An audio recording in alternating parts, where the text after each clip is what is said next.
Hi! Welcome back to another day, another slay! So, kararating lang natin ang trabaho and gugutom ako. Parang alas 12 ako huling kumain. So, may mga pagkain pa naman ako dito. Actually, wala na akong rice. Wala na akong black rice. May tira-tira pang ulam and magkakanton lang tayo. As usual. Wait, madilim. Pinyatang ilaw kasi hindi na ginawa.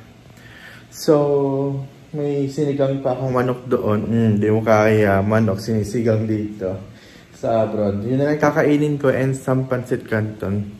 Matagal na akong hindi nakakain ng goreng. So, kakain tayo today.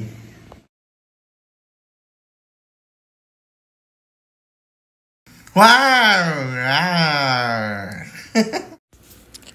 So, ito na nga yung pangatlong araw ng ating sinigang na manok. Oo, for the third day na siya, day. Kailangan ko na siyang ubusin ngayon para baka mapanis na maybe later or what, kahit nakarep, ano. So, here, I have the mee goreng. Nakakami sa mee goreng, no? So, hanap-hanap na rin kayo ng mee goreng para sabay-sabay tayong kumain, ganon. So, oo, bumili ako. After ilang months na akong hindi kumakain ng mee goreng. Anyway, niluluto ko siyang masyado. Ayoko siya ng, ng half of. Gusto ko siya ng malata kasi I want to cook well the noodles. Kasi nga, puro oil nga din ang laman ng noodles na yan. So, here, I have the seasoning. Dalawa nga pala yung kinain ko. Baka kasi kulangin sa isa. Alam mo naman, pag mga ganyan-ganyang pagkain, no? Parang kulang yung isa. Pero pag dalawa, parang sobra ng very, very light. Siguro kailangan 1.5 lang, anes. So, nilagay ko na rin tong toyo niya, saka yung oil.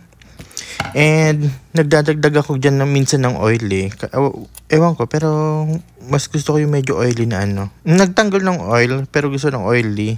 So, ayan, hihintay lang natin maluto yung canton. So, ito, luto na. Nilagay ko na siya dyan sa, sa pan.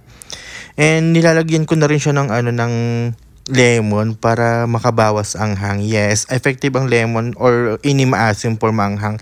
And, naglalagay rin ako ng sesame oil. Di ba gusto ko nga ng may oily para hindi ka dikit-dikit na may pagkinain na. And syempre, ko-convine. Gusto mo yan? Mekus nga sabi nga ni Insan Nobody. So anyway, tapos ko na siyang mix. I'm going to put some toppings na. So, hindi masarap ang noodles pag walang itlog. So, itong mga itlog na to ay nilaga ko pa ng isang araw. So, nagdagdag lang ako ng 2 eggs para full na full ang ating ulam. Itadakimasu!